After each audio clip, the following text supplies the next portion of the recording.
7 bulan setelah suamiku meninggal, aku mengunjungi makamnya. Tiba-tiba, seorang pria tua misterius menghampiriku. Dia menepuk pundakku dan berbisik, "Cepat pulang ke rumah. Ada hal besar yang harus kamu ketahui sekarang juga." Jantungku berdebar. Sampai di rumah aku mendorong pintu itu, dan ternyata. Sebelum ceritanya dimulai, silahkan tulis di kolom komentar dari daerah mana saja teman-teman yang menonton cerita ini. Jangan lupa like dan subscribe agar channel ini bisa semakin berkembang dan bisa mempersembahkan cerita yang lebih menarik lagi. 7 bulan telah berlalu. Namun bagi Ningrum, rasanya baru kemarin ia berdiri di tempat yang sama, di bawah langit kelabu, menyaksikan peti kayu itu diturunkan perlahan ke liang lahat. Hari ini, matahari bersinar terik, seolah mengejek duka yang masih membungkus hatinya rapat-rapat. Panasnya menembus kerudung hitam panjang yang ia kenakan. Keringat membasahi pelipisnya, namun Ningrum tidak peduli. Ia hanya ingin duduk di sini, di samping gundukan tanah yang masih basah sisa hujan semalam, tempat suaminya, Agam, berbaring. Ia meletakkan seikat bunga mawar putih di atas nisan marmer hitam. "Agam," bisiknya lirih, suaranya serak. "Aku datang lagi." Keheningan pemakaman merayap di sekelilingnya. Hanya ada suara angin yang berdesir di antara pohon-pohon Kamboja. 7 bulan sejak kecelakaan mobil tunggal yang merenggut nyawa Agam. 7 bulan ia hidup dalam kehampaan. Polisi bilang, mobil Agam kehilangan kendali di jalanan licin dan masuk ke jurang. Mobil itu hangus terbakar. Tidak ada yang bisa diselamatkan. Mereka menyerahkan peti tertutup, melarangnya melihat untuk terakhir kali. Ningrum hanya bisa memeluk peti itu, meraung, merasakan dunianya runtuh. Ibu Niah, ibu mertuanya, menangis histeris. Lebih histeris darinya. Ibu Niah memukul-mukul peti itu, menyalahkan takdir. Ningrum, dalam dukanya, masih harus menenangkan ibu mertuanya. Selama 7 bulan ini, Ibu Niah tinggal bersamanya. Wanita tua itu sering melamun, kadang menangis di tengah malam, kadang memeluk Ningrum, berkata bahwa kini hanya Ningrum satu-satunya peninggalan Agam yang ia miliki. Ningrum membalas pelukan itu, mencoba kuat untuk mereka berdua. Tapi hari ini, sesuatu terasa aneh. Saat ia sedang mencabuti rumput liar di sekitar makam, ia merasakan ada yang memperhatikannya. Bulu kuduknya berdiri. Ia mendongak. Di ujung deretan makam, berdiri seorang pria tua. Pria itu memakai peci putih sederhana dan kemeja batik pudar. Ia menatap lurus ke arah Ningrum. Ningrum menunduk lagi, mencoba mengabaikan. Mungkin hanya peziarah lain. Tapi hatinya mulai berdebar tidak nyaman. Ia mempercepat gerakannya, ingin segera pulang. Tiba-tiba, bayangan menutupi sinar matahari di depannya. Ningrum mendongak kaget. Pria tua itu kini berdiri tepat di sampingnya. Wajahnya penuh kerutan, matanya menatap tajam namun sorotnya penuh kekhawatiran.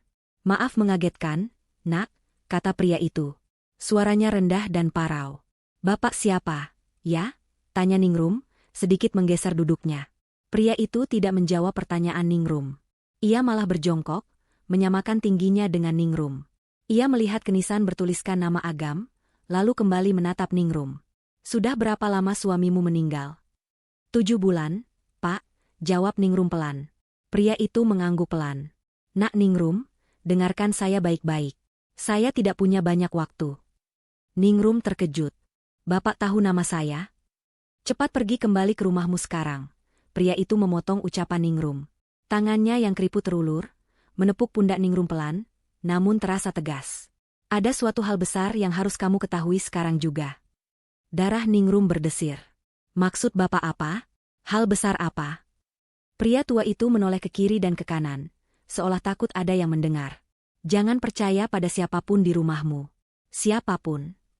Ucapan itu seperti tamparan. "Saya tidak mengerti. Di rumah hanya ada saya dan ibu mertua saya. Ibu Niah." "Pulanglah," desak pria itu. Matanya menyiratkan urgensi yang menakutkan. "Periksa ruang kerja suamimu. Segera. Waktumu tidak banyak. Cepat pergi sekarang." Tanpa penjelasan lebih lanjut, pria tua itu berdiri dan berjalan cepat meninggalkan Ningrum. Ia berjalan di antara nisan-nisan dan menghilang di balik gerbang pemakaman. Ningrum terdiam. Jantungnya berdebar kencang, memukul-mukul rongga dadanya. Siapa pria itu? Apa maksudnya? Ruang kerja Agam? Ruangan itu terkunci sejak Agam meninggal. Ningrum sendiri yang menguncinya. Ia tidak sanggup masuk ke sana, terlalu banyak kenangan. Ibu Niah pun menghormati keputusannya. Jangan percaya pada siapapun. Kalimat itu terngiang-ngiang. Kenapa pria itu berkata begitu? Ibu Niah? Tidak mungkin. Ibu Niah sama hancurnya seperti dirinya. Tapi rasa panik mulai menjalari tubuhnya. Peringatan pria tua itu terasa begitu nyata, begitu mendesak. Ningrum tidak bisa lagi berdoa. Pikirannya kacau. Ia buru-buru mengemasi tasnya, menyambar kunci mobilnya. Ia tidak lagi mempedulikan bunga-bunga yang baru ia letakkan. Ia berlari kecil menuju mobilnya, jantungnya berdebar kencang. Perjalanan pulang terasa sangat lama. Pikirannya dipenuhi ribuan pertanyaan. Apa yang ada di ruang kerja Agam? Kenapa ia harus buru-buru? Kenapa ia tidak boleh percaya Ibu Niah? Ia teringat sesuatu. Selama ini, Ibu Niah yang selalu bilang bahwa ia tidak sanggup melihat barang-barang Agam. Ibu Niah yang menyarankannya mengunci ruangan itu rapat-rapat. Ibu Niah yang selalu terlihat paling sedih. Tapi, apakah kesedihan itu nyata? Ningrum menggelengkan kepalanya, mencoba mengusir pikiran buruk. Tidak, tidak mungkin. Ibu Niah menyayanginya. Mobilnya berbelok masuk ke halaman rumah mewah peninggalan orang tua Ningrum. Rumah yang kini terasa hampa. Ia memarkir mobil sembarangan. Ia berlari masuk ke dalam rumah. Ibu. Ibu Niah, panggilnya. Sun. Tidak ada jawaban. Biasanya Ibu Niah akan menonton televisi di ruang tengah jam segini. Ibu, panggilnya lagi, lebih keras. Tetap hening. Ningrum berjalan cepat menyusuri koridor panjang menuju ruang kerja Agam. Jantungnya serasa mau copot. Ia berhenti di depan pintu kayu jati yang kokoh itu. Ia merogoh tasnya, mencari kunci ruangan itu. Kunci itu selalu ada di dompet kecil di dalam tasnya. Tapi ia tidak perlu kunci. Jantung Ningrum berhenti berdetak sesaat. Pintu itu, yang ia ingat betul telah ia kunci rapat 7 bulan lalu, kini sedikit terbuka. Celah kecil selebar 2 jari, menunjukkan kegelapan di dalamnya. Pria tua di makam itu benar. Seseorang telah masuk ke ruangan ini. Keringat dingin membanjiri punggung Ningrum. Tangannya gemetar hebat. Ia berdiri kaku di depan pintu ruang kerja, Agam yang sedikit terbuka. Hening di dalam rumah terasa begitu menekan, seolah ikut menahan napas bersamanya. Siapa yang berani masuk ke ruangan ini? Ibu Niah? Tapi untuk apa? Peringatan pria tua itu kembali berdengung di telinganya. Jangan percaya pada siapapun. Dengan sisa keberanian yang ia punya, Ningrum mendorong pelan pintu kayu itu. Engselnya berdecit pelan, suaranya memekakan telinga di tengah kesunyian. Cahaya dari koridor masuk ke dalam ruangan yang remang-remang. Debu beterbangan di udara. Aroma ruangan ini langsung menusuk hidungnya. Aroma khas Agam. Campuran bau buku-buku tua, kopi, dan parfum. Ningrum membeku. Itu bukan bau parfum yang tertinggal. Itu bau parfum yang baru saja disemprotkan. Parfum mahal yang selalu dipakai Agam. Matanya perlahan terbiasa dengan kegelapan. Ia melihat ke arah meja kerja besar di ujung ruangan. Jantungnya serasa diremas. Seseorang sedang duduk di sana. Seseorang sedang duduk di kursi kulit milik Agam, membelakanginya. Sosok itu tegap. Bahunya lebar. Rambutnya hitam legam, dipotong rapi persis seperti potongan rambut Agam. Ningrum tidak bisa bernapas. Ini tidak mungkin. Ini pasti mimpi buruk. Agam, bisiknya, suaranya bergetar hebat. Sosok itu tidak bergerak. Tapi kemudian, Ningrum mendengar suara. Suara orang berbicara di telepon. Suara yang dalam dan tenang. Suara yang ia kenal lebih baik dari suaranya sendiri. Semua berjalan lancar, Bu, kata sosok itu. Dia tidak curiga sama sekali. Rencana kita berhasil sempurna. Jeda sejenak. Ningrum menutup mulutnya dengan kedua tangan, menahan jeritan. Bu? Mungkinkah dia sedang berbicara dengan Ibu Niah? Tentu saja dia tidak curiga. Lanjut suara itu, kali ini dengan nada sedikit mengejek. Ningrum itu terlalu polos, terlalu sibuk menangis. Dia percaya 100% aku sudah mati. Dunia Ningrum serasa terbalik. Lututnya lemas. Dia berpegangan pada kusen pintu agar tidak jatuh. Polis asuransi 20 miliar itu sudah cair. Tapi itu baru permulaan. Bu, kata suara itu lagi. Itu uang kecil. Yang kita incar adalah warisan ayahnya. Perusahaan ayahnya. Setelah 7 bulan ini, pengacara pasti akan segera memproses pengalihan asetnya atas nama Ningrum sebagai satu-satunya ahli waris. Dan setelah itu, giliran kita yang mengambil alih. Air mata Ningrum mengalir deras, tapi ini bukan air mata duka. Ini air mata kemarahan dan rasa pengkhianatan yang luar biasa. Jadi, selama ini, tangisannya, dukanya, semua hanya bagian dari rencana mereka? Ningrum merasakan amarah yang membara. Ia tidak lagi takut. Ia melangkah masuk ke ruangan itu. "Siapa kamu?" tanyanya. Suaranya kini terdengar asing di telinganya sendiri. Keras dan dingin. Sosok di kursi itu terdiam. Telepon di tangannya ditutup. Perlahan, sangat perlahan, kursi kulit itu berputar. Waktu seolah berhenti. Ningrum melihat wajah itu. Wajah yang ia tangisi selama 7 bulan. Wajah yang ia lihat di setiap foto di dinding rumah ini. Wajah suaminya. Hidungnya, matanya, bibirnya. Semuanya milik Agam. Tapi tatapan matanya berbeda. Mata yang dulu selalu menatapnya dengan cinta, kini menatapnya dengan dingin. Seperti menatap orang asing. Ada senyum sinis yang tersungging di bibirnya. "Agam." Lirih Ningrum. "Ini tidak nyata. Ini hantu." "Halo, sayang," sapa pria itu. Suaranya adalah suara Agam. "Kaget melihatku?" Pria itu berdiri. Dia sehat. Dia hidup. Dia memakai kemeja mahal yang sering Ningrum setrika untuknya. Dia sama sekali tidak terlihat seperti orang yang hangus terbakar di dasar jurang. Ini tidak mungkin." Gagap Ningrum. "Kamu sudah meninggal. Aku menguburmu." Agam tertawa. Tawa yang mengerikan. "Kamu mengubur peti kosong, Ningrum. Peti yang diisi beberapa potong daging hangus agar terlihat meyakinkan.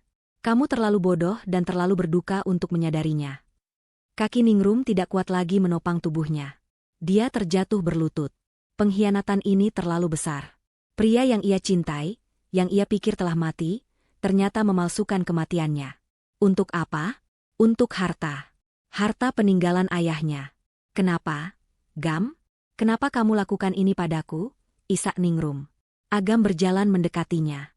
Ia berjongkok di depan Ningrum, menatapnya lekat-lekat. "Kenapa?" "Karena aku bosan hidup miskin, Ningrum. Aku bosan menikah denganmu tapi harus terus bergantung pada harta warisan ayahmu yang entah kapan baru bisa kita sentuh. Aku mau semuanya. Sekarang." "Ibu Niah dia tahu?" tanya Ningrum, meskipun ia sudah tahu jawabannya. Senyum Agam semakin lebar. "Tentu saja. Ibu adalah otak dari semua ini. Dia yang mengatur semuanya. Termasuk membuatmu sibuk dengan kesedihan palsu." Tepat saat itu, pintu ruang kerja terbuka lebih lebar. Ibu Niah berdiri di sana. Wajahnya tidak lagi menunjukkan kesedihan. Wajahnya datar dan dingin. "Kamu pulang terlalu cepat, Ningrum," kata Ibu Niah. "Seharusnya kamu masih menangis di makam palsu itu." Ningrum menatap kedua orang di depannya. Suaminya yang ia cintai. Ibu mertuanya yang ia hormati seperti ibunya sendiri. Keduanya adalah monster berwajah manusia. Kenyataan ini terlalu berat untuk ia terima. Rasa sakit di dadanya begitu hebat, seolah jantungnya direnggut paksa. Pandangannya mulai kabur. Hal terakhir yang ia lihat sebelum kegelapan menelannya adalah senyum kemenangan di wajah Agam dan Ibu Niah. Ningrum pingsan di lantai ruang kerja itu. Kepala Ningrum berdenyut sakit. Kegelapan di matanya perlahan memudar, berganti dengan cahaya lampu kamar tidurnya yang temaram. Bau minyak angin yang tajam menusuk hidungnya. Hal pertama yang ia lihat adalah langit-langit kamarnya yang familiar. "Alhamdulillah, kamu sudah sadar, Nak." Suara itu, suara Ibu Niah. Ningrum menoleh perlahan. Ibu mertuanya duduk di samping tempat tidur, memegang tangannya. Wajah Ibu Niah terlihat cemas dan penuh air mata. Di belakangnya, berdiri pria itu. Pria yang mengaku sebagai Agam. Ingatan itu menghantamnya seperti ombak besar. Ruang kerja. Telepon. Pengakuan. Pengkhianatan. "Agam," bisik Ningrum. Ia menatap lurus ke arah pria yang berdiri di dekat pintu. Kamu Agam." Ibu Niah terisak. "Ningrum, sayang, dengarkan ibu. Kamu pasti syok sekali. Yang kamu lihat itu bukan Agam." Ningrum bingung. Apa maksudnya? Dia mendengarnya dengan jelas. Bukan Agam? Tapi dia. Pria itu melangkah maju. Wajahnya identik dengan Agam, namun kini ekspresinya dibuat sedih dan penuh penyesalan. "Ningrum," katanya lembut, suaranya persis suara Agam. "Maafkan aku. Aku pasti membuatmu sangat kaget. Perkenalkan, nama saya Gilang. Saya saudara kembar Agam." Dunia Ningrum seakan berputar lagi. Kembar? Tidak mungkin, desis Ningrum. Agam tidak pernah cerita, dia tidak pernah bilang punya saudara kembar. Ibu Niah memegang tangan Ningrum lebih erat. Air matanya mengalir semakin deras. Ini salah ibu, nak. Ini rahasia besar keluarga kami. Rahasia yang ibu simpan rapat-rapat bahkan dari Agam sendiri. Ibu Niah mulai bercerita. Sebuah cerita yang terdengar seperti drama di televisi. Dulu, katanya, ia dan ayah Agam bertengkar hebat.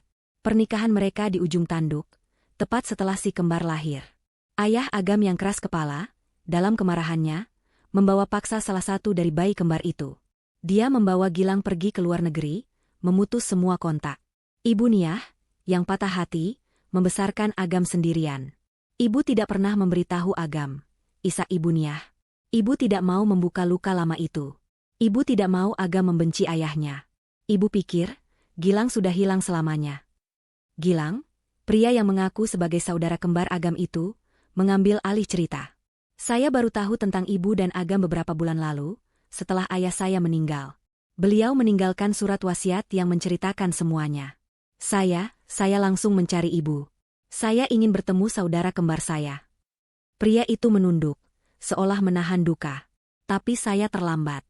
Saat saya berhasil menemukan alamat ini, saya tiba tepat di hari pemakaman Agam.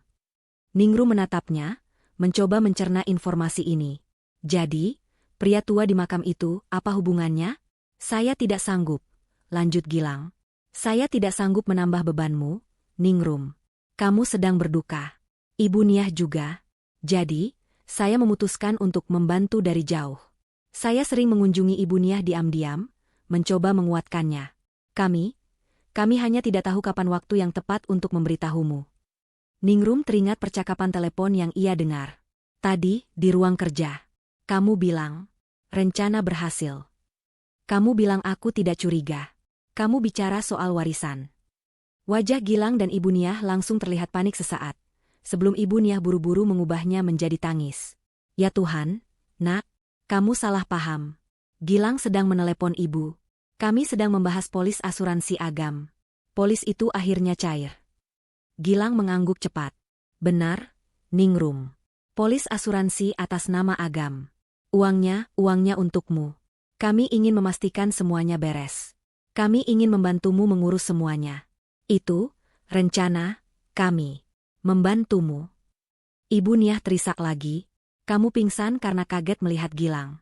Wajahnya sama persis dengan almarhum Agam. Maafkan kami, nak. Maafkan kami membuatmu kaget. Ningrum terdiam. Cerita ini, terlalu rapi. Terlalu sempurna. Tapi di sisi lain, mungkinkah dia salah dengar? Mungkinkah otaknya yang sedang berduka salah menafsirkan ucapan di telepon itu? Mungkinkah pria di depannya ini benar-benar Gilang, saudara kembar yang hilang? Percaya pada kebohongan ini, rasanya jauh lebih mudah daripada menerima kebenaran mengerikan yang ia dengar tadi. Kebenaran bahwa suaminya adalah monster. Ibu Niah membawakan segelas air. Minum, nak, tenangkan dirimu. Ningrum minum. Pikirannya masih kacau. Ia menatap Gilang lekat-lekat. Kamu benar-benar Gilang? Gilang mengangguk, sorot matanya dibuat setulus mungkin. Iya, Ningrum. Maafkan aku atas semua kekacauan ini. Aku di sini untuk membantu. Kamu tidak perlu khawatir soal perusahaan atau warisan peninggalan Agam. Serahkan padaku dan ibu. Kamu fokus saja memulihkan diri. Ningrum hanya mengangguk lemah. Aku mau istirahat. Tentu, kata Ibu Niah, langsung menyelimutinya. Istirahatlah. Ibu dan Gilang akan menjagamu. Mereka berdua keluar dari kamar, menutup pintu pelan. Ningrum memejamkan mata, tapi otaknya bekerja keras. Jika itu Gilang, kenapa pria tua di makam menyuruhnya? Jangan percaya siapapun. Jika itu Gilang, kenapa dia ada di ruang kerja Agam yang terkunci? Tidak. Ada yang salah. Sangat salah. Dia harus berpura-pura. Dia harus berpura-pura percaya pada cerita mereka. Dia harus mengumpulkan bukti. Keesokan paginya, Ningrum mencoba bersikap lebih tenang. Saat Ibu Niah dan Gilang masuk ke kamarnya, Ningrum mencoba tersenyum tipis. Bu, Gilang, maafkan aku kemarin. Aku hanya sangat kaget. Wajah Ibu Niah dan Gilang terlihat jelas sangat lega. Terlalu lega. Tidak apa-apa, nak, kata Ibu Niah, mengelus kepalanya. Wajar kamu kaget. Aku masih merasa dia seperti Agam, kata Ningrum pelan, menatap Gilang. Bolehkah aku memelukmu, Gilang? Hanya untuk sekejap. Kamu sangat mirip dengannya. Gilang tampak sedikit terkejut dengan permintaan itu, tapi dia tidak bisa menolak tanpa menimbulkan curiga. Dia tersenyum kaku. Tentu, Ningrum. Apapun yang membuatmu tenang. Pria itu melangkah mendekati tempat tidur. Ningrum duduk dan merentangkan tangannya. Pria itu membungkuk, memeluknya. Jantung Ningrum berdebar seperti genderang perang. Ini bukan pelukan rindu. Ini adalah pencarian. Tangannya gemetar saat ia meraba punggung pria itu, lalu perlahan bergerak ke lengannya. Pria itu memakai kemeja lengan panjang yang mahal. Tangan Ningrum menyelinap ke bawah lengan kemeja itu, menuju pergelangan tangan kirinya. Dan dia menemukannya.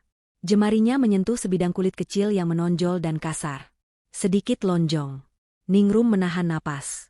Itu bekas luka bakar. Bekas luka yang ia tahu betul bentuk dan letaknya. Bekas luka yang didapat Agam 3 tahun lalu, saat bulan madu mereka. Saat Agam tidak sengaja menyenggol teko berisi kopi panas di villa mereka di Bali. Ningrum sendiri yang merawat luka itu setiap hari selama 2 minggu. Dia tidak mungkin salah. Ini bukan Gilang. Ini Agam. Ningrum melepaskan pelukannya perlahan, berusaha keras menyembunyikan rasa ngeri yang menjalari tulang punggungnya. Dia mengangkat wajahnya, menatap lurus ke mata pria itu. Kamu benar-benar sama sepertinya, bisik Ningrum. Kalimat itu memiliki makna ganda yang hanya ia yang tahu. Agam, yang masih memainkan perannya sebagai Gilang, tersenyum. Tentu saja. Kami saudara kembar identik. Ningrum membalas senyum itu, senyum palsu. Di balik senyum itu, hatinya telah membeku. Kebohongan itu sudah terkonfirmasi. Mimpi buruknya nyata. Pria di depannya, suaminya, adalah penipu ulung. Dan ibu mertuanya adalah kaki tangannya. Darah di tubuh Ningrum terasa mendingin. Kepastian bahwa pria itu adalah Agam mengubah segalanya. Rasa duka yang selama 7 bulan ini ia rasakan kini menguap, berganti menjadi amarah yang dingin dan ketakutan yang mencekam. Dia sedang hidup satu atap dengan 2 monster. Dia sadar, dia harus bermain sandiwara. Nyawanya mungkin bergantung pada seberapa baik dia bisa berakting. Aku masih pusing sekali, Bu, kata Ningrum, memegang kepalanya. Aktingnya meyakinkan. Aku rasa aku butuh istirahat lebih banyak. Mungkin aku hanya kelelahan secara emosional. Ibu Niah langsung memasang wajah penuh simpati. Tentu, sayang, tentu. Istirahatlah. Ibu akan bawakan kamu obat penenang lagi, ya? Biar tidurmu nyenyak. Tidak, Bu, tolak Ningrum cepat. Tidak perlu obat. Aku hanya mau air putih saja. Aku mau tidur. Dia tidak akan membiarkan mereka membuatnya tidak berdaya dengan obat-obatan lagi. Baiklah, Nak, nanti ibu suruh Bik Asi antarkan air, kata Ibu Niah. Ningrum mengangguk dan membaringkan diri, membelakangi mereka. Dia pura-pura memejamkan mata.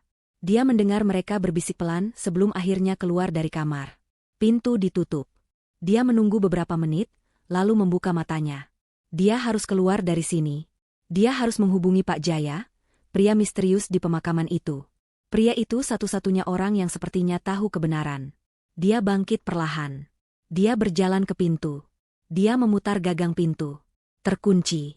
Jantungnya berdebar kencang. Dia mencobanya lagi. Terkunci. Mereka menguncinya dari luar. Rasa panik mulai menjalari dirinya. Dia berlari ke jendela besar di kamarnya. Kamarnya ada di lantai 2. Jendelanya pun terkunci rapat.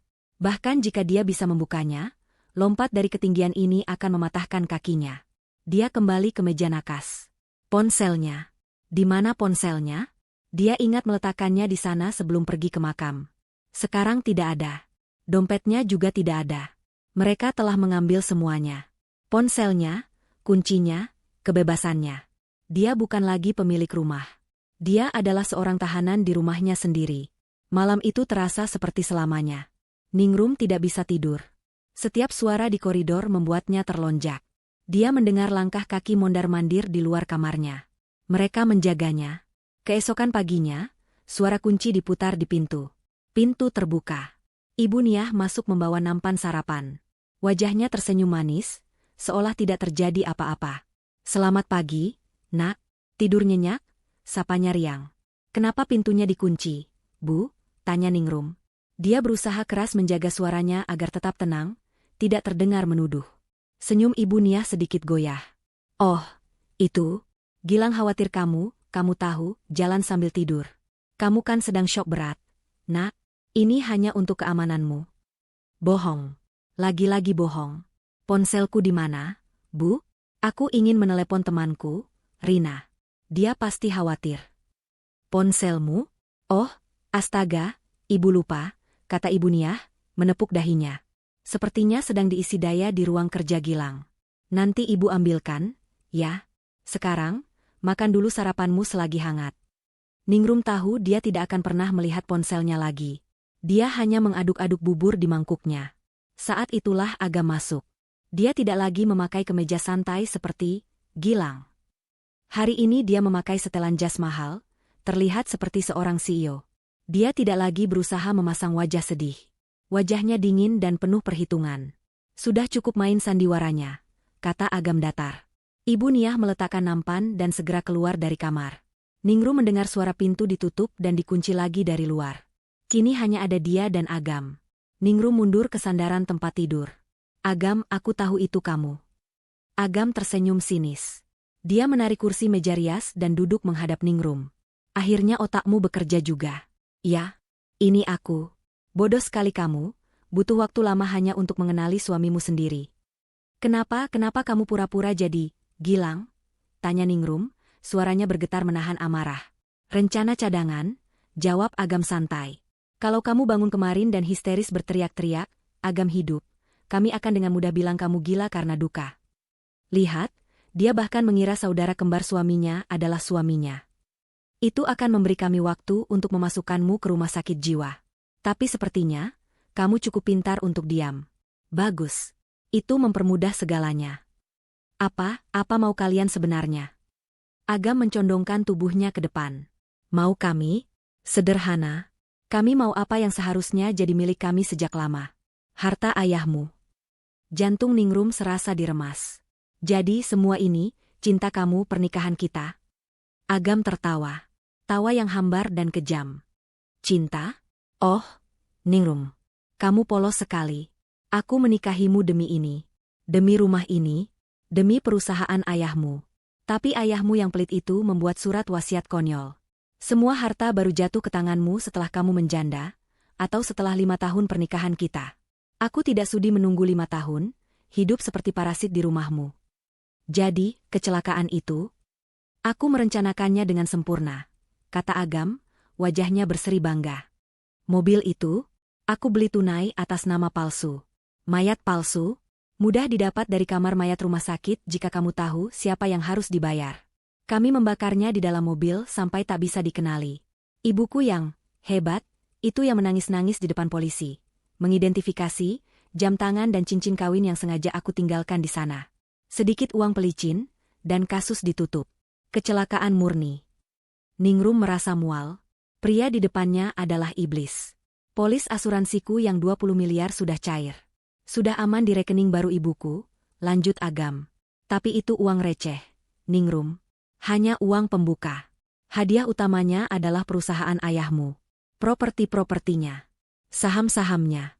Dan sekarang, berkat kematian palsuku, kamu resmi jadi janda kaya raya.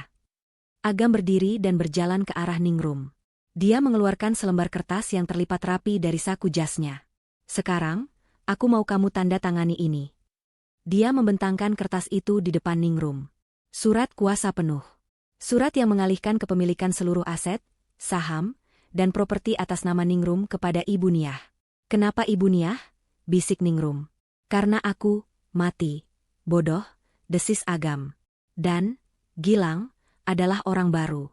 Akan sangat mencurigakan jika semua harta tiba-tiba pindah ke tangannya. Tapi Ibu Niah? Oh, dia adalah ibu mertua yang baik hati. Yang berduka. Yang membantu menantu kesayangannya yang sedang syok mengurus administrasi. Cerita yang sangat menyentuh. Tidak akan ada yang curiga. Ningrum menatap kertas itu, lalu menatap mata Agam. Aku tidak akan pernah menandatanganinya. Ekspresi Agam mengeras. Dalam sekejap, tangannya mencengkeram rahang Ningrum, kuat, membuat Ningrum meringis kesakitan. Kamu akan tanda tangan, geramnya. Tidak akan, jerit Ningrum. Dengar baik-baik, istriku tersayang. Desis Agam, matanya menatap tajam. Kamu sekarang adalah tahananku. Tidak ada yang tahu aku hidup. Tidak ada yang tahu kamu dalam bahaya. Semua orang di luar sana, termasuk pembantu di rumah ini, mengira kamu sedang berduka hebat, dijaga oleh Ibu Niah dan Gilang, si saudara kembar. Kamu tidak punya ponsel. Kamu terkunci. Dia melepaskan cengkeramannya dengan kasar. Jika kamu tanda tangan surat ini, kami akan bermurah hati. Kami akan mengatur liburan untukmu ke tempat yang sangat jauh. Kami akan kirim kamu ke panti rehabilitasi mental di luar negeri. Kamu bisa hidup tenang di sana, dianggap gila oleh semua orang, sementara kami menikmati hasil kerja kerasmu. Dan jika aku menolak, tanya Ningrum, napasnya tersengal. Agam tersenyum. Senyum itu adalah hal paling menakutkan yang pernah Ningrum lihat. Kalau kamu menolak ya, akan sangat mudah mengatur kecelakaan kedua. Janda muda yang depresi berat, tidak kuat menahan duka, akhirnya memutuskan bunuh diri. Terjatuh dari tangga. Keracunan obat tidur. Sangat tragis. Semua orang akan percaya. Dia menepuk-nepuk pipi Ningrum. Dan setelah kamu menyusulku, Ibu Niah akan jadi ahli warismu. Dan aku, sebagai Gilang, anak satu-satunya yang tersisa, akan mewarisi semuanya dari ibuku. Hasilnya sama. Semua jatuh ke tanganku. Aga meletakkan surat kuasa itu dan sebatang pena di meja nakas. Aku memberimu waktu sampai malam ini untuk berpikir. Tanda tangani, atau mati. Pilihannya ada di tanganmu. Aga berjalan ke pintu, membukanya, dan keluar. Ningrum kembali mendengar suara kunci diputar. Dia sendirian. Terjebak. Terancam. Dia harus mencari jalan keluar. Pikirannya langsung tertuju pada Pak Jaya. Pria itu adalah satu-satunya harapannya. Tapi bagaimana cara dia menghubunginya dari kamar terkunci ini? Malam itu, Ningrum tidak bisa tidur. Dia mondar-mandir di kamarnya yang mewah namun kini terasa seperti sel penjara. Pikirannya berpacu. Waktu yang diberikan Agam sampai malam ini. Dia harus membuat keputusan antara hidup sebagai boneka gila atau mati sebagai janda tragis. Tidak. Dia tidak akan memilih keduanya. Dia akan berjuang. Dia harus menemukan cara untuk menghubungi dunia luar. Dia memeriksa setiap sudut kamarnya. Jendela terkunci rapat. Kamarnya ada di lantai 2, terlalu tinggi untuk melompat. Dindingnya tebal dan kedap suara, berteriak tidak akan ada gunanya. Dia butuh perantara. Seseorang yang bisa keluar masuk kamar ini. Lalu dia teringat. Big Asih. Big Asih adalah asisten rumah tangga yang telah bekerja untuk keluarga Ningrum sejak dia masih kecil. Big Asih sangat setia kepada almarhum ayahnya. Setelah ayahnya meninggal dan dia menikah dengan Agam, Big Asih tetap bekerja. Agam dan Ibu Niah membiarkannya tetap bekerja, mungkin untuk menjaga fasad rumah tangga yang normal. Big Asih adalah satu-satunya orang di rumah ini, selain para penjahat itu, yang memiliki akses, meskipun terbatas. Big Asih dijadwalkan membersihkan kamarnya setiap pagi, selalu di bawah pengawasan ketat Ibu Niah. Besok adalah kesempatannya. Satu-satunya kesempatannya. Ningrum merobek secari kertas kecil dari halaman belakang buku catatan lamanya. Dengan pensil alis, satu-satunya benda tajam yang ia miliki, ia menulis pesan singkat dengan tangan gemetar. Big, saya ditawan. Agam masih hidup. Tolong hubungi Pak Jaya. Nomornya ada di buku telepon lama ayah di gudang. Cepat. Polisi. Dia melipat kertas itu menjadi sangat kecil, sekecil kancing baju. Dia menyembunyikannya di telapak tangannya. Dia harus menunggu pagi. Pagi datang dengan lambat. Jantung Ningrum berdebar sangat kencang hingga ia takut Agam dan Ibu Niah bisa mendengarnya dari luar.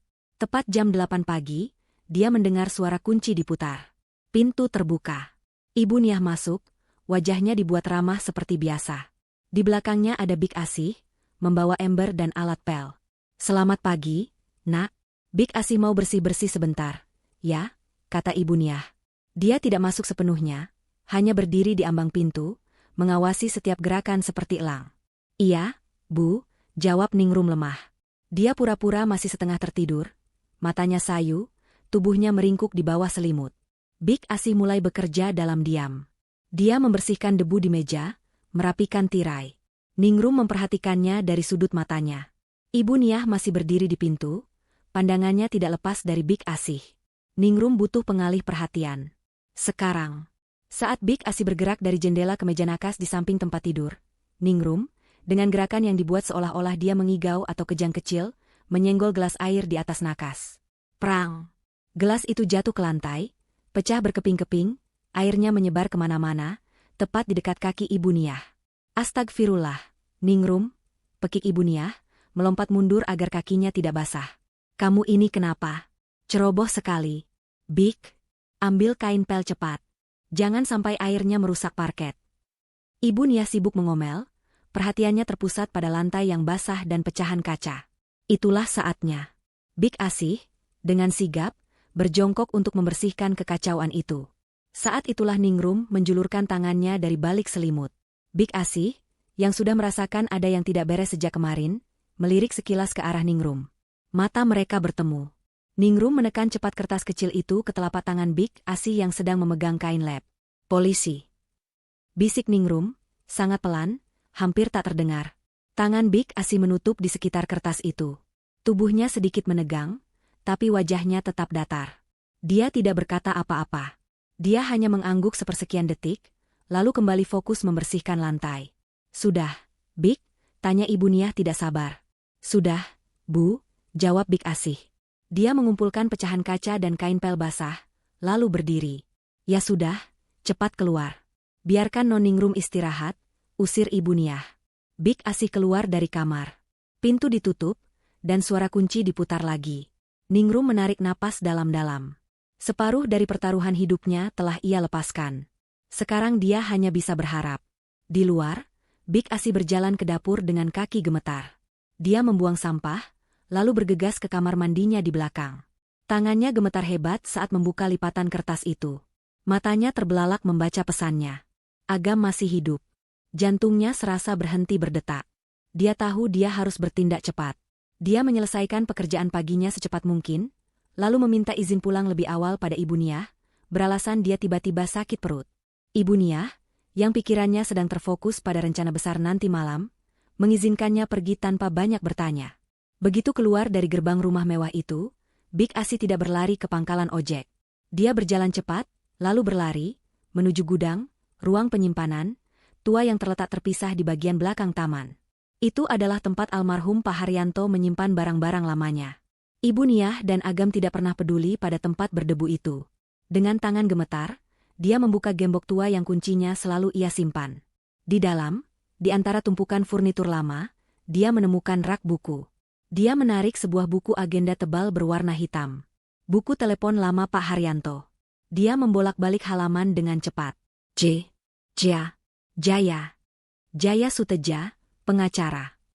Ada nomor telepon kantor dan nomor ponsel di sana. Dia menyalin nomor itu di telapak tangannya. Dia segera mengunci gudang, berlari keluar dari kompleks perumahan, dan mencari warung telepon umum, wartel, yang jaraknya beberapa blok. Dia tidak berani menggunakan ponselnya sendiri.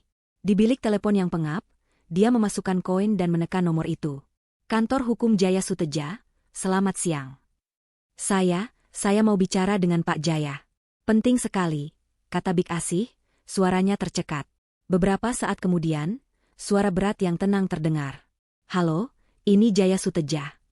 Pak Jaya, bisik Bik Asih, air matanya mulai mengalir. Saya Asih, Pak.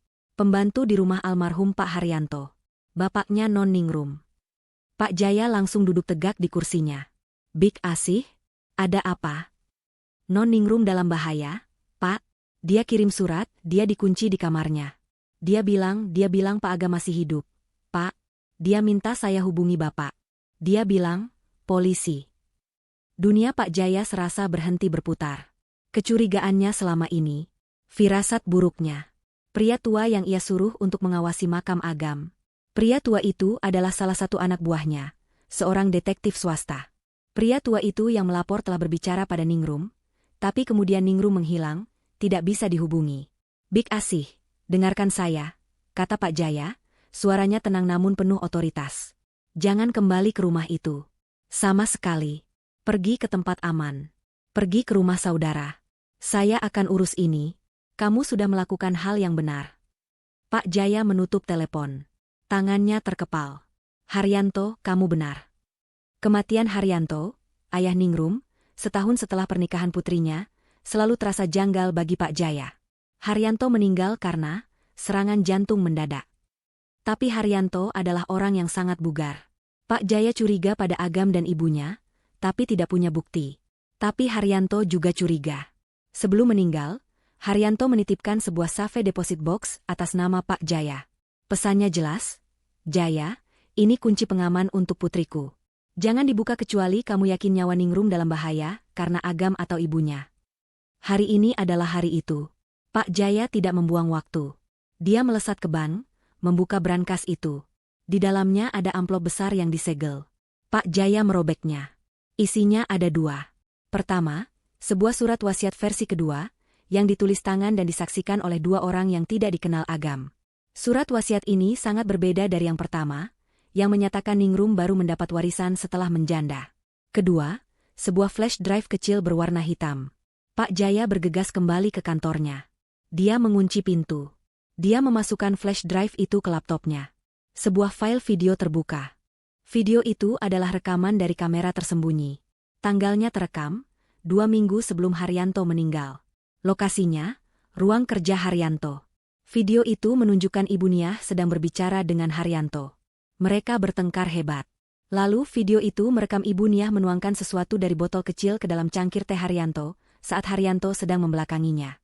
Video itu merekam Haryanto meminum teh itu, lalu memegangi dadanya, terbatuk, dan ambruk ke lantai. Ibu Niah hanya berdiri di sana, menonton, menunggu. Jantung Pak Jaya serasa dicabut. Itu pembunuhan. Dia segera menelepon kontak lamanya di kepolisian. "Budi, saya punya sesuatu. Sesuatu yang sangat besar. Ini tentang keluarga Haryanto. Bukan, ini bukan soal warisan. Ini soal pembunuhan." Ningrum tidak tahu apakah Big Asi berhasil. Dia hanya bisa menunggu. Ketegangan di dalam kamar itu begitu pekat hingga terasa menyesakan. Dia mondar-mandir, hatinya terbelah antara harapan dan keputusasaan. Malam akhirnya tiba. Langkah kaki berat terdengar di koridor. Kunci diputar. Pintu terbuka. Agam masuk, diikuti Ibu Niah. Wajah Agam dingin, tidak menunjukkan emosi. Dia tidak membuang waktu. "Waktumu habis, Ningrum," katanya datar. "Mana surat yang sudah ditandatangani?" Ningrum berhenti mondar-mandir. Dia berbalik menghadap suaminya. Dia menarik napas dalam-dalam, mengumpulkan sisa-sisa keberaniannya. "Ini adalah pertaruhan terakhirnya. Aku akan tanda tangan," katanya. Agam dan Ibu Niah tampak terkejut. Mereka jelas mengharapkan perlawanan, tangisan, atau permohonan. Ibu Niah tersenyum penuh kemenangan. "Bagus," kata Agam, sedikit melunak. "Aku tahu kamu wanita yang cerdas. Kamu memilih untuk hidup. Tapi ada syaratnya," lanjut Ningrum, berusaha menjaga suaranya agar tetap mantap. Senyum Ibu Niah memudar. "Syarat apa lagi? Jangan main-main dengan kami, Ningrum." "Aku tidak akan tanda tangan surat kuasa itu di sini," kata Ningrum. "Aku tidak akan tanda tangan surat pengalihan untuk ibu." Mata Agam menyipit. "Lalu apa maumu? Jangan coba mengulur waktu." "Aku mau rapat dewan direksi. Besok pagi. Di kantor pusat," kata Ningrum. Agam dan Ibu Niah saling berpandangan, bingung. "Rapat? Untuk apa? Kamu pikir bisa berteriak minta tolong di sana?" cemooh Agam. "Justru sebaliknya," kata Ningrum cepat, otaknya bekerja menyusun alasan yang logis. "Aku tidak bodoh, Agam. Kalau aku tanda tangan surat ini sekarang, di kamar ini, kalian bisa langsung meracuniku malam ini juga. Tidak ada saksi. Kematianku akan dianggap bunuh diri karena depresi. Sangat mudah." Dia melihat keraguan di mata mereka. Dia melanjutkan. "Tapi kalau aku mengumumkannya di depan seluruh dewan direksi, di depan semua orang penting di perusahaan ayah bahwa aku, Ningrum, terlalu berduka untuk memimpin, dan karena itu aku melimpahkan seluruh wewenangku kepada saudara kembar suamiku, Gilang, yang brilian." Dia melirik Agam. "Dan juga kepada Ibu Niah, sebagai penasihat senior, pengalihan itu akan terlihat sah. Bersih. Publik akan tahu. Itu akan dicatat dalam notulensi rapat." Dia menatap lurus ke mata Agam. "Setelah itu, kalian tidak akan bisa membunuhku diam-diam. Kalian justru harus menjagaku tetap hidup. Aku akan jadi boneka pajangan kalian. Janda berduka yang mempercayakan segalanya pada keluarga suaminya yang baik hati. Bukankah itu jauh lebih baik untuk citra kalian?" Keheningan melanda ruangan. Agam dan Ibu Niah memproses logika Ningrum. Ide itu brilian. Jauh lebih bersih daripada surat kuasa yang ditandatangani di bawah paksaan. Ini akan membuat pengambil alihan kekuasaan terlihat seperti transisi yang mulus dan penuh simpati. Ibu Niah mengangguk pelan ke arah Agam. Agam tersenyum tipis. Pintar. Kamu jauh lebih pintar dari yang kukira, katanya. Baik. Rapat akan diadakan besok. Jam 10 pagi. Di kantor pusat. Dia melangkah mendekati Ningrum, senyumnya kini berubah sinis. Tapi dengar. Kamu akan diantar ke sana. Diawasi setiap detik. Big Asih tidak akan bekerja besok. Hanya kita bertiga.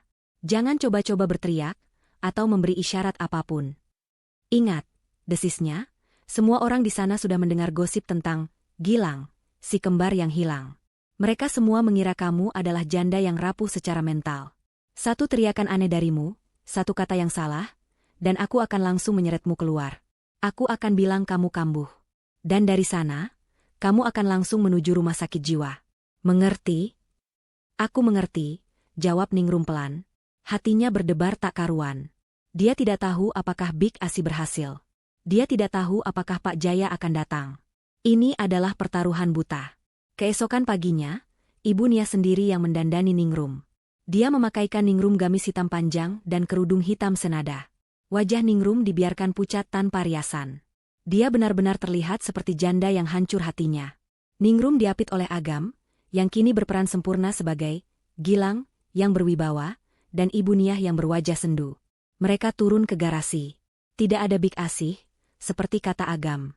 Rumah itu kosong. Mereka masuk ke mobil mewah dan melaju menuju kantor pusat perusahaan Haryanto. Perjalanan itu adalah perjalanan terpanjang dalam hidup Ningrum. Saat mereka tiba, semua mata tertuju pada mereka. Karyawan yang berpapasan menunduk hormat, berbisik-bisik penuh iba. Itu Bu Ningrum, kasihan sekali. Pria yang bersamanya, ya Tuhan, mirip sekali dengan Pak Agam. Sandiwara mereka berhasil. Gosip tentang saudara kembar telah menyebar dengan sempurna. Mereka tiba di lantai atas, di ruang rapat dewan direksi. Semua anggota dewan sudah hadir. Wajah mereka serius. Mereka menyalami Ibu Niah dan Gilang dengan prihatin dan menatap Ningrum dengan iba. Agam, sebagai Gilang, mengambil tempat di kepala meja. Dia berdeham. Bapak, Ibu, terima kasih atas kehadirannya. Mulainya, suaranya tenang dan penuh wibawa. Seperti yang kita tahu, kita berkumpul di sini dalam masa duka. Kepergian mendadak saudara saya, Agam, telah meninggalkan lubang besar. Dia berakting dengan sangat baik, seolah-olah dia benar-benar kehilangan saudara. Namun, perusahaan harus tetap berjalan, lanjutnya. Ningrum, sebagai ahli waris utama tentu saja, masih dalam kondisi syok berat. Dia memberi isyarat pada Ningrum. Ningrum, silakan. Ini saatnya. Semua mata tertuju pada Ningrum. Dia berdiri, kakinya gemetar di bawah gamis panjangnya. Dia memegang pinggiran meja erat-erat. Agam menatapnya tajam. Ibu Niah, yang duduk di sebelahnya, pura-pura memegang tangannya untuk memberi dukungan, padahal jemarinya mencengkeram lengan Ningrum kuat-kuat. Saya? Ningrum memulai, suaranya serak. Saya di sini karena... Dia masih terguncang. Potong Agam cepat, tersenyum maklum pada dewan. Intinya, Ningrum merasa tidak sanggup memimpin. Karena itu, dia akan... Saya di sini, potong Ningrum, lebih keras. Dia mengangkat kepalanya, menatap satu persatu anggota dewan. Saya di sini untuk mengambil alih penuh kepemimpinan perusahaan ayah saya. Keheningan total melanda ruangan. Wajah Agam dan Ibu Niah langsung terbelalak kaget, berubah menjadi amarah yang tertahan. Ningrum, apa yang kamu katakan? Desis Agam, masih sebagai Gilang, suaranya panik namun dibuat seolah-olah sedang berbicara pada orang sakit. Bapak, Ibu, maafkan dia. Dia syok. Dia tidak tahu apa yang dia katakan. Sebaiknya kita. Dia tahu persis apa yang dia katakan. Sebuah suara berat dan tenang memotong ucapan Agam. Pintu ruang rapat yang besar itu terbuka. Pak Jaya melangkah masuk, tegap dalam setelan jasnya yang rapi. Di belakangnya, berdiri dua petugas polisi berseragam lengkap, dan seorang pria yang membawa tas notaris. Wajah Agam dan Ibu Niah berubah pucat pasi seperti mayat. Siapa Anda? Teriak Agam, instingnya mengambil alih. Dia lupa perannya sebagai Gilang. Rapat ini tertutup. Keamanan, panggil keamanan, usir orang tua ini. Pak Jaya berjalan tenang ke tengah ruangan. Dia menatap lurus ke arah Agam. Saya Jaya Suteja, pengacara pribadi almarhum Haryanto, pemilik sah perusahaan ini. Dia kemudian memandang berkeliling ke arah dewan direksi. Dan rapat ini tidak sah. Suasana di ruang rapat itu terasa pecah. Keheningan yang tadinya penuh iba, kini berubah menjadi tegang dan penuh kebingungan. Para anggota dewan menatap bergantian antara Pak Jaya yang tenang, polisi yang siaga, dan Agam serta Ibu Niah yang wajahnya pucat pasi. Agam adalah yang pertama memecah keheningan. Dia berusaha keras mengendalikan suaranya, kembali ke perannya sebagai Gilang yang berwibawa namun terusik. Bapak, Ibu sekalian, katanya, suaranya dibuat bergetar seolah menahan emosi. Saya tidak tahu siapa Bapak ini. Ini pasti sebuah kesalahpahaman yang besar. Ini pasti orang yang ingin mengambil keuntungan dari situasi kami. Dari duka kami. Dia berbalik ke arah Ningrum, tatapannya dibuat penuh iba palsu. Ningrum, sayang, kamu kenal Bapak ini? Katakan pada mereka, kamu sedang tidak sehat. Katakan pada mereka kita hanya ingin melanjutkan hidup. Dia mencoba memberi isyarat, ancaman terselubung di balik kata-katanya. Tapi Ningrum tidak lagi takut. Dia hanya berdiri diam di samping Pak Jaya. Nama saya Jaya Suteja. Pak Jaya mengulang dengan tegas, suaranya memenuhi ruangan. Dia mengeluarkan kartu pengenalnya dan meletakkannya di meja. Saya adalah penasihat hukum utama almarhum Bapak Haryanto, sahabat saya. Dan saya di sini hari ini atas permintaan beliau. Permintaan? Para anggota dewan saling berbisik. Pak Haryanto sudah meninggal lebih dari setahun yang lalu. Permintaan apa? Cibir Ibu Niah, suaranya mulai meninggi. Orang mati tidak bisa membuat permintaan. Anda pembohong. Polisi, tangkap orang ini. Dia mengganggu rapat. Pak Jaya mengabaikan Ibu Niah. Dia menoleh ke arah dua petugas polisi. Pak polisi, saya minta Anda untuk mengamankan Ibu Niah terlebih dahulu. Apa? Jerit Ibu Niah, dia melompat berdiri. Atas dasar apa? Saya tidak melakukan apa-apa. Saya ini mertua korban. Saya yang paling berduka di sini. Anda ditahan, kata Pak Jaya, suaranya dingin menusuk, atas dugaan pembunuhan berencana terhadap almarhum Bapak Haryanto. Sebuah pekikan tertahan terdengar dari beberapa anggota dewan. Pembunuhan?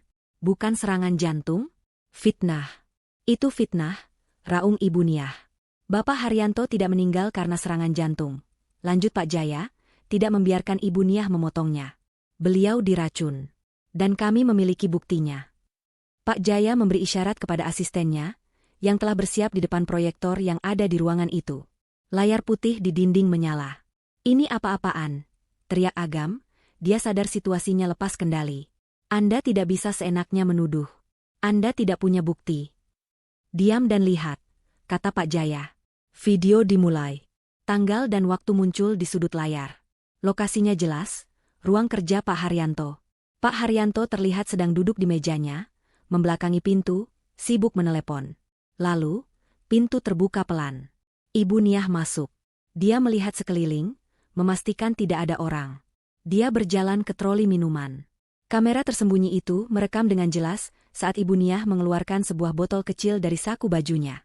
Dia membuka tutupnya dan menuangkan isinya ke dalam cangkir teh yang sudah disiapkan untuk Pak Haryanto. Seluruh ruangan menahan napas. Ibu Niah kemudian berjalan menghampiri Pak Haryanto. Mas, ini tehnya, katanya di video, suaranya terdengar manis. Pak Haryanto mengakhiri teleponnya dan tersenyum. Terima kasih, Niah. Kamu baik sekali. Beliau meminum teh itu. Beberapa detik kemudian, Pak Haryanto mulai terbatuk. Wajahnya memerah. Dia memegangi dadanya. Matanya terbelalak menatap Ibu Niah, penuh ketidakpercayaan dan rasa sakit. Dia berusaha berdiri, tapi kakinya lemas. Dia ambruk ke lantai, tubuhnya kejang-kejang. Dan Ibu Niah? Dia tidak berteriak. Dia tidak memanggil bantuan.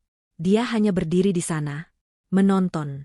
Wajahnya dingin, tanpa ekspresi, menunggu suaminya. Ayah Agam telah lama meninggal. Haryanto adalah suami kedua Ibu Niah yang dinikahinya jauh sebelum Agam bertemu Ningrum, sebuah fakta yang ia gunakan untuk masuk ke keluarga, menghembuskan napas terakhir. Video itu berhenti. Ruang rapat itu sunyi senyap. Suara yang terdengar hanyalah isak tangis ngeri dari salah satu anggota Dewan Wanita. Mata Ibu Niah terbelalak liar. Tidak. Itu editan. Itu rekayasa. Itu bukan aku. Fitnah. Kalian semua memfitnahku. Tapi para polisi tidak perlu mendengar lebih banyak. Mereka melangkah maju dengan tegas. Ibu Niah, Anda kami tahan. Anda berhak diam. Apapun yang Anda katakan bisa digunakan untuk melawan Anda di pengadilan. Lepaskan aku. Lepaskan. Ibu Niah meronta-ronta saat tangannya diborgol ke belakang. Agam. Tolong Ibu, Nak. Tolong. Mata Agam membelalak ngeri. Rencananya tidak hanya gagal, tapi ibunya, kaki tangannya, ternyata adalah pembunuh ayahnya Ningrum. Ini di luar skenario. Dia langsung mengambil langkah mundur, menjauhkan diri. Ibu. Katanya, suaranya dibuat bergetar ngeri. Bagaimana bisa Ibu melakukan itu? Ya Tuhan, Ibu seorang pembunuh. Dia berbalik ke arah Dewan Direksi. Bapak, Ibu saya tidak tahu apa-apa. Saya bersumpah. Saya, Gilang. Saya baru datang ke negara ini. Saya tidak tahu ibu saya, monster seperti itu. Saya sama kagetnya seperti Anda semua. Dia berakting dengan sempurna. Pria malang yang terjebak di tengah tragedi keluarga. Pak Jaya menatapnya dengan pandangan dingin. Akting yang bagus. Tapi sayangnya, ini belum selesai. Pak Jaya kembali menatap Dewan Direksi. Dan sekarang, untuk urusan perusahaan. Alasan sebenarnya Ibu Niah dan pria yang mengaku, Gilang, ini ada di sini adalah untuk mengambil alih seluruh aset Buningrum, menggunakan surat kuasa yang akan ditandatangani hari ini. Mereka mengira, dengan status Buningrum sebagai janda, semua warisan Pak Haryanto otomatis jatuh ke tangannya, sesuai surat wasiat pertama. Tapi, lanjut Pak Jaya, ada satu hal penting yang mereka tidak ketahui. Dia memberi isyarat kepada notaris yang datang bersamanya. Bapak Notaris, silakan bacakan surat wasiat kedua dan terakhir dari almarhum Bapak Haryanto, yang telah beliau titipkan pada saya. Notaris itu melangkah maju, membuka map resmi. Atas nama almarhum Bapak Haryanto, mulainya. Surat wasiat ini ditulis dan disaksikan 1 minggu setelah video yang baru saja Anda saksikan direkam. Jantung Agam serasa berhenti berdetak. Notaris itu berdeham. Saya kutip bagian terpenting. Saya, Haryanto, dalam keadaan sadar dan sehat, menulis wasiat ini karena saya memiliki kecurigaan besar bahwa istri saya, Niah, dan menantu saya, Agam, memiliki niat jahat terhadap saya dan putri saya, Ningrum. Surat wasiat saya yang sebelumnya, yang menyatakan warisan jatuh setelah putri saya menjanda, adalah sebuah perangkap. Agam membeku. Perangkap. Notaris itu melanjutkan. Klausul utama, jika saya, Haryanto, meninggal karena sebab yang tidak wajar, seperti keracunan atau pembunuhan, dan atau jika suami putri saya, Agam, terbukti melakukan tindak kejahatan pidana, penipuan besar, atau perbuatan tidak setia yang merugikan putri saya, Ningrum. Agam mulai berkeringat dingin. Maka, 90% dari seluruh aset pribadi saya dan saham saya di perusahaan, dengan ini dicabut hak warisnya dari putri saya, dan dialihkan sepenuhnya ke sebuah yayasan amal yang akan dibentuk atas nama saya. Keheningan melanda ruangan. 90% hilang. Tiba-tiba, Agam tertawa. Tawa yang kering, putus asa, dan sedikit gila. Hahaha, omong kosong. Surat wasiat konyol. Dia menunjuk ke arah Pak Jaya. Jadi, apa? 90% hilang? Dan Anda pikir saya peduli? Surat wasiat itu hanya berlaku jika Agam terbukti melakukan penipuan. Tapi Agam sudah mati. Dia sudah dikubur 7 bulan lalu. Kalian tidak bisa menuntut orang mati. Dia membusungkan dadanya. Saya Gilang. Saya tidak ada hubungannya dengan Agam. Saya tidak melakukan kejahatan apapun. Jadi, wasiat itu tidak berlaku. Harta itu tetap milik Ningrum. Dan sebagai keluarganya, saya tetap akan mengelolanya. Dia pikir dia menemukan celah. Dia pikir dia masih bisa menang. Pak Jaya tersenyum tipis. Senyum yang mengerikan. Anda benar. Surat wasiat itu hanya aktif jika Agam terbukti melakukan penipuan. Dan Anda juga benar. Agam sudah mati. Pak Jaya berhenti sejenak, tatapannya mengunci mata Agam. Tapi, bagaimana jika Agam tidak pernah mati? Dia menoleh ke petugas polisi yang masih berjaga. Sekarang, Pak, tahan juga pria ini. Tahan saya, teriak Agam, amarah dan ketakutan kini bercampur di wajahnya. Dia mundur beberapa langkah. Atas dasar apa? Saya bilang, saya Gilang. Saya warga negara lain. Saya korban di sini. Ibu saya seorang pembunuh. Saudara kembar saya meninggal, dan sekarang kalian menuduh saya? Ini gila. Anda tidak punya bukti. Dia menatap para anggota dewan, mencari dukungan. Bapak, Ibu, kalian lihat kegilaan ini. Orang tua ini mencoba merebut perusahaan. Dia memfitnah kami semua. Beberapa anggota dewan memang terlihat bimbang. Wajah pria itu benar-benar identik dengan Agam. Cerita tentang saudara kembar yang hilang bisa saja benar. Dia bukan Gilang. Suara itu pelan, tapi memotong semua kebisingan. Ningrum, yang sejak tadi berdiri diam seperti patung, akhirnya melangkah maju. Seluruh mata tertuju padanya. Dia tidak lagi terlihat seperti janda rapuh yang mereka lihat tadi pagi. Matanya menyala dengan api yang dingin. Bu Ningrum, apa maksud Anda? Tanya salah satu anggota dewan senior. Wajahnya kemiripan ini. Dia Agam, kata Ningrum dengan suara mantap, menatap lurus ke mata pria yang telah mengkhianatinya. Dia suamiku. Agam tertawa gugup. Ningrum, sayang, kamu masih bingung. Duka ini membuatmu melihat apa yang ingin kamu lihat. Aku Gilang.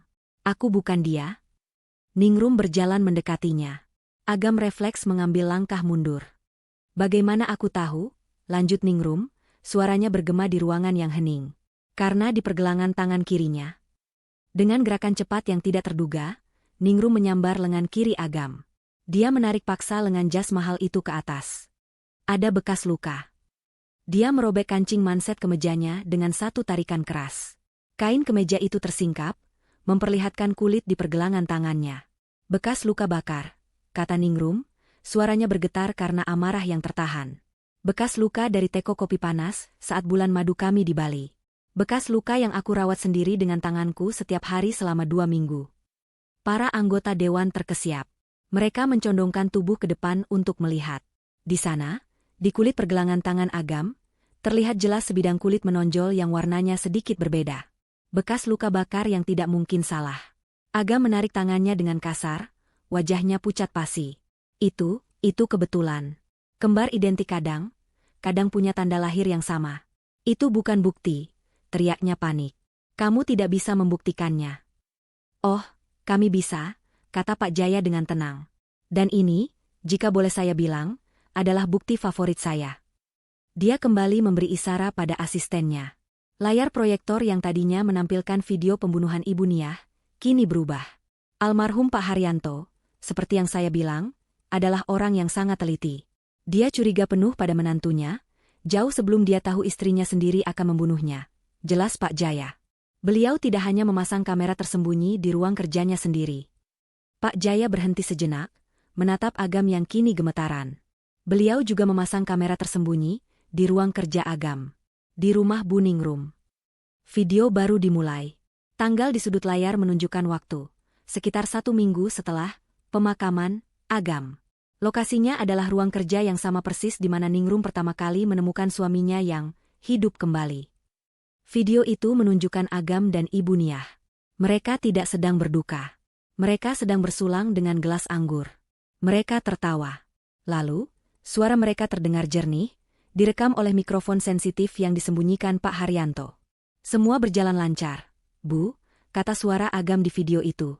Jelas sekali itu Agam. Ningrum tidak curiga sama sekali. Dia percaya 100% aku sudah mati.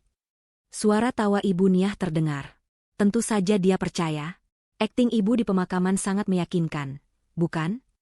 Lalu suara Agam lagi. Polis asuransi 20 miliar itu sudah cair. Sudah aman di rekeningmu, Bu. Tapi itu baru permulaan. Itu uang kecil. Yang kita incar adalah warisan ayahnya. Perusahaan ayahnya.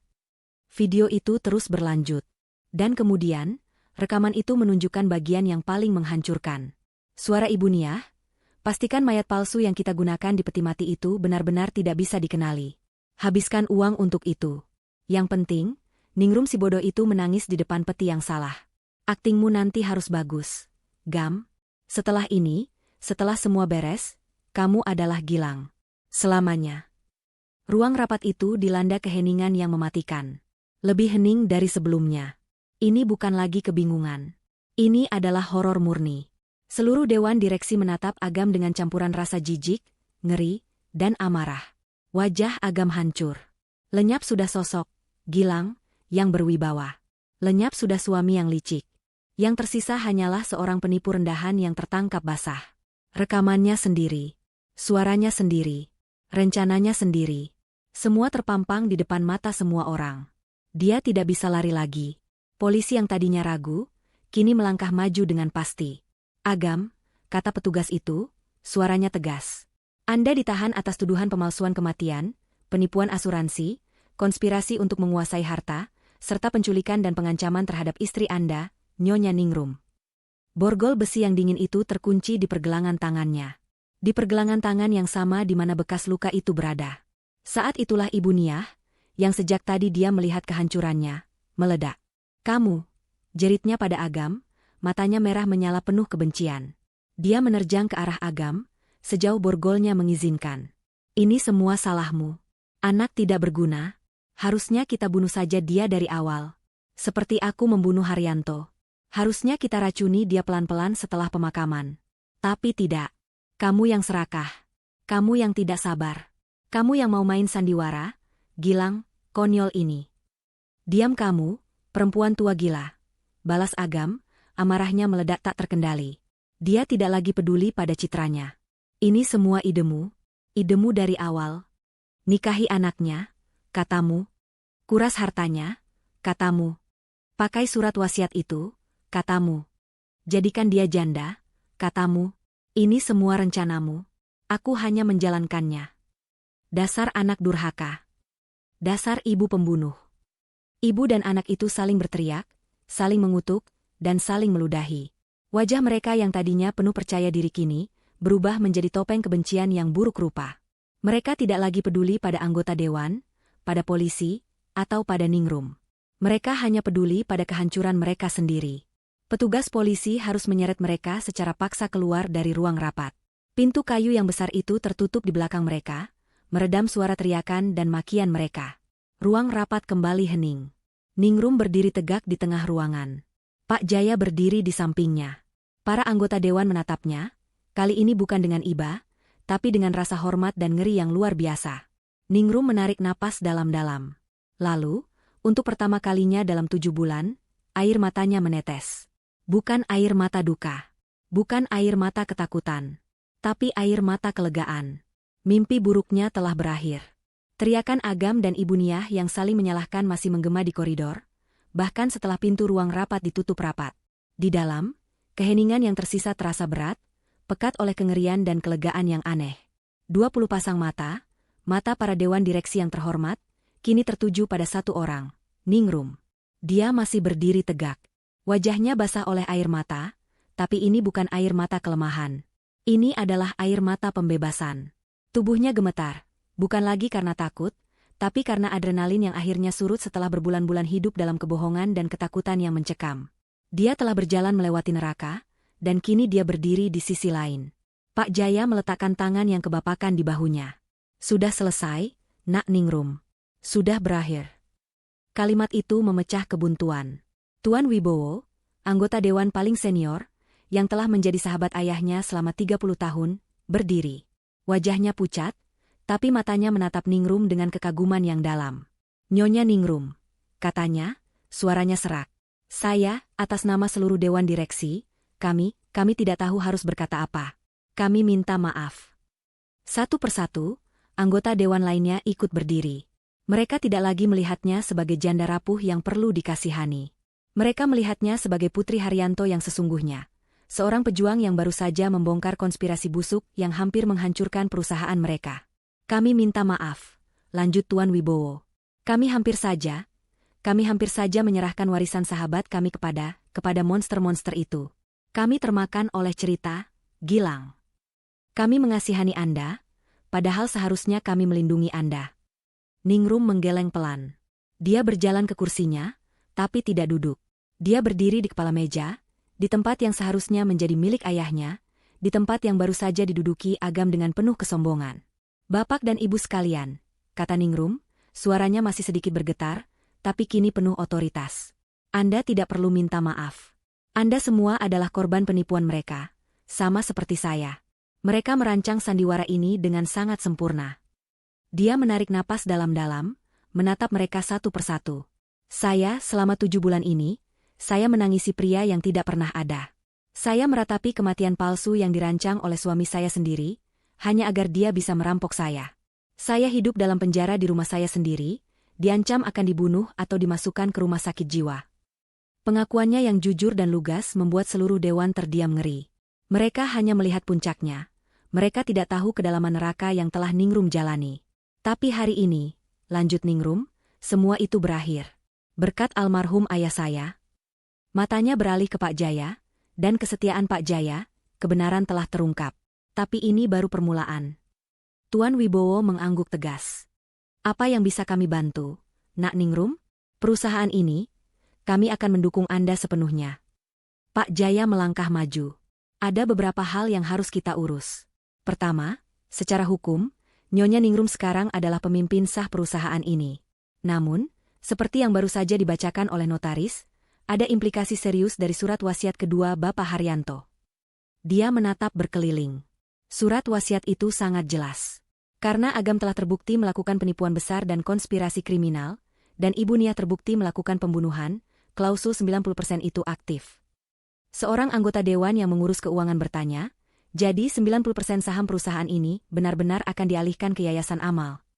Benar, kata Pak Jaya. Ada sedikit kegelisahan di ruangan itu. Yayasan Amal? Itu berarti perusahaan ini tidak lagi murni berorientasi pada keuntungan.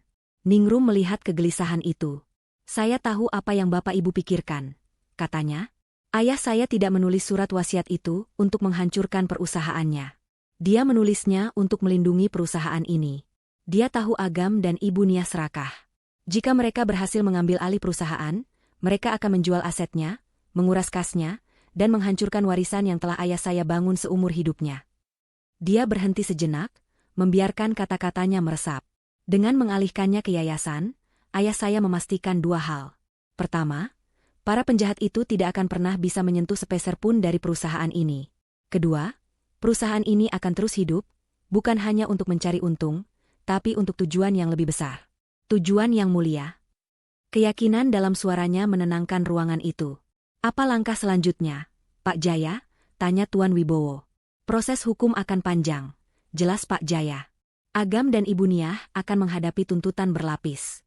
Pembunuhan berencana, penipuan asuransi senilai 20 miliar, pemalsuan dokumen kematian, konspirasi kriminal, penculikan, dan pengancaman. Mereka akan menghabiskan sisa hidup mereka di penjara. Mendengar kata penjara, Ningrum merasa lega. Tapi ada satu orang yang belum dia sebut. Big Asih, kata Ningrum tiba-tiba. Saya harus berterima kasih padanya. Tanpa keberaniannya, kita semua tidak akan ada di sini. Big Asih sudah aman, Nak Ningrum, kata Pak Jaya menenangkan. Saya sudah menempatkannya di rumah aman sejak kemarin, setelah dia menelepon saya. Dia adalah saksi kunci. Ningrum mengangguk, air mata syukur menggenang di pelipisnya. Untuk perusahaan, lanjut Pak Jaya, kita harus segera mengadakan rapat umum pemegang saham luar biasa, RUPSLB, untuk meratifikasi surat wasiat kedua ini. Kita perlu membentuk Dewan Pengawas Yayasan. Sementara itu, operasional harus berjalan seperti biasa. Nyonya Ningrum, sebagai pemilik 10% saham dan satu-satunya ahli waris yang sah, akan bertindak sebagai pejabat sementara direktur utama. Seluruh dewan bertepuk tangan. Itu adalah keputusan yang bulat. Setelah rapat dibubarkan, setelah polisi pergi, setelah para anggota dewan satu persatu menyalaminya dan berjanji setia, Ningrum akhirnya sendirian di ruang rapat itu bersama Pak Jaya. Dia duduk di kursi kepala meja. Kursi ayahnya. Tubuhnya terasa lemas. Saya tidak tahu harus bagaimana, Pak Jaya, bisiknya jujur. Saya lega. Tapi saya juga hancur. Pernikahan saya, semua kenangan saya. Semuanya palsu. Pak Jaya duduk di seberangnya. Kamu tidak hancur, Ningrum. Kamu ditempa. Ayahmu tahu kamu kuat. Itulah sebabnya dia mempercayakan rencana rumit ini padamu, bahkan setelah dia tiada. Dia tahu kamu akan sanggup melewatinya. Dia tahu Ibu Nia akan membunuhnya. Dia curiga, kata Pak Jaya getir. Itulah sebabnya dia memasang kamera itu. Dia tidak menyangka akan secepat itu. Tapi dia mempersiapkan segalanya. Dia tahu Ibu Niah dan Agam adalah ular berbisa yang dia pelihara di rumahnya sendiri. Surat wasiat itu adalah surat cintanya yang terakhir untukmu, Nak. Sebuah jaring pengaman. Ningrum menatap keluar jendela, ke arah kota Jakarta yang sibuk. Dia telah kehilangan seorang suami, tapi dia baru menyadari betapa ayahnya sangat mencintainya. Dia telah kehilangan 7 bulan dalam duka palsu, tapi dia mendapatkan kembali seluruh sisa hidupnya. Jadi, 90% kekayaan saya hilang. Pergi ke yayasan, kata Ningrum pelan. Rasanya aneh. Saya tidak sedih. Saya hanya kosong. Pak Jaya tersenyum tipis. Sebuah senyum penuh rahasia. Kekayaanmu tidak hilang, Nak. Ayahmu jauh lebih cerdas dari itu. Ningrum menatapnya bingung. Maksud Bapak? Kita akan membahasnya setelah yayasan itu resmi terbentuk, kata Pak Jaya, berdiri. Ada satu klausul terakhir dalam surat wasiat itu. Klausul yang paling penting. Tapi itu harus dibacakan pada saat yang tepat. Pak Jaya mengulurkan tangannya. Sekarang, ayo kita pulang. Bukan ke rumah itu. Kita ke rumahmu yang sebenarnya. Apartemen lama ayahmu. Big Asi sudah menunggumu di sana dengan masakannya. Kamu perlu istirahat. Ningrum meraih tangan Pak Jaya. Untuk pertama kalinya, dia merasa aman. 6 bulan berlalu. 6 bulan yang diisi dengan proses hukum yang melelahkan dan penyembuhan emosional yang mendalam. Ningrum telah pindah dari rumah terkutuk itu. Dia menjualnya, beserta semua isinya, menghapus setiap jejak Agam dan Ibu Niah dari hidupnya. Dia kini tinggal di apartemen peninggalan ayahnya, tempat di mana dia merasa aman. Hari itu adalah hari putusan pengadilan. Ruang sidang penuh sesak. Persidangan ini menjadi berita utama nasional. Konspirasi janda, pembunuhan teh beracun, suami yang bangkit dari kubur. Media meliputnya tanpa henti. Ningrum duduk di barisan depan, diapit oleh Pak Jaya dan Big Asih, yang kini menjadi asisten pribadinya yang paling setia. Wajahnya tenang, tersembunyi di balik kerudung sederhana. Dia bukan lagi korban. Dia adalah saksi kunci. Di seberang ruangan, di kursi pesakitan, duduk Agam dan Ibu Niah. Penampilan mereka jauh berbeda. Tak ada lagi setelan jas mahal atau perhiasan mewah. Mereka memakai seragam tahanan berwarna oranye. Wajah Ibu Niah tirus dan penuh kerutan kebencian. Agam terlihat kuyu, matanya kosong, janggutnya tumbuh tak terawat. Uang asuransi senilai 20 miliar yang sempat mereka nikmati telah disita seluruhnya oleh negara sebagai hasil kejahatan. Mereka kini miskin, lebih miskin dari pengemis di jalanan. Hakim ketua memasuki ruangan. Semua orang berdiri, lalu duduk kembali. Jantung Ningrum berdebar pelan. Hakim membacakan pertimbangannya. Bukti-buktinya tak terbantahkan. Rekaman video pembunuhan Pak Haryanto. Rekaman video konspirasi Agam dan Ibu Niah di ruang kerja. Kesaksian Ningrum tentang bekas luka. Kesaksian Big Asih. Bukti pemalsuan sertifikat kematian. Bukti transfer uang asuransi. Semuanya lengkap. Terdakwa Niah, kata hakim dengan suara tegas, terbukti secara sah dan meyakinkan melakukan tindak pidana pembunuhan berencana terhadap almarhum Haryanto. Pengadilan menjatuhkan hukuman, penjara seumur hidup. Ibu Niah tidak bereaksi. Matanya hanya menatap kosong ke depan. Hidupnya sudah berakhir. Terdakwa Agam, lanjut hakim. Terbukti secara sah dan meyakinkan melakukan serangkaian tindak pidana, konspirasi pembunuhan, pemalsuan dokumen negara, penipuan asuransi dalam skala besar, penculikan, dan pengancaman dengan kekerasan terhadap Nyonya Ningrum. Hakim menatap Agam. Pengadilan menjatuhkan hukuman, penjara 25 tahun, ditambah denda dan pengembalian kerugian negara atas pencairan polis asuransi. Saat itulah Agam meledak. Bukan tangisan penyesalan, tapi tawa sinis. 25 tahun, teriaknya. Kalian menghukumku 25 tahun, sementara wanita tua pembunuh itu hanya seumur hidup. Dia menoleh ke ibunya dengan kebencian murni. Harusnya kamu yang dihukum mati. Ini semua salahmu. Kalau saja kamu tidak membunuh Haryanto, kita tidak akan pernah ketahuan. Aku bisa menunggu 5 tahun. Tapi kamu serakah. Kamu. Diam kamu, anak sialan. Balas Ibu Niah, suaranya parau. Kamu yang tidak sabar. Kamu yang bodoh. Menikmati uang asuransi tapi meninggalkan jejak. Kamu pikir kamu siapa? Kamu hanya parasit. Ruang sidang ricuh. Petugas harus menyeret mereka berdua keluar. Saling mengutuk, saling meludahi, hingga suara mereka menghilang di koridor. Karma telah terbayar lunas. Mereka tidak hanya kehilangan kebebasan dan harta, mereka kehilangan satu-satunya hal yang mereka miliki, satu sama lain. Kini mereka adalah musuh bebuyutan yang akan membusuk di sel penjara yang terpisah. Ningrum memejamkan mata, mengucap syukur dalam hati. Keadilan untuk ayahnya telah ditegakkan. 1 minggu kemudian, Ningrum berdiri di ruang rapat yang sama di mana dia dulu ditawan. Tapi hari ini suasananya berbeda. Ruangan itu kini menjadi kantor pusat, Yayasan Haryanto Sejahtera. Sesuai surat wasiat kedua, 90% saham perusahaan telah resmi dialihkan ke yayasan ini. Dewan pengawas yayasan telah terbentuk, terdiri dari Tuan Wibowo, beberapa profesional terpercaya pilihan Pak Haryanto, dan Pak Jaya sendiri. Pak Jaya berdiri di depan, memegang satu dokumen terakhir. Bapak, Ibu, dan Nyonya Ningrum. Hari ini adalah rapat perdana Yayasan Haryanto Sejahtera. Sesuai wasiat almarhum, yayasan ini akan berfokus pada beasiswa pendidikan dan layanan kesehatan untuk masyarakat kurang mampu, didanai oleh 90% laba perusahaan. Semua orang bertepuk tangan. Namun, lanjut Pak Jaya, senyum tipis tersungging di bibirnya. Ada satu klausul terakhir.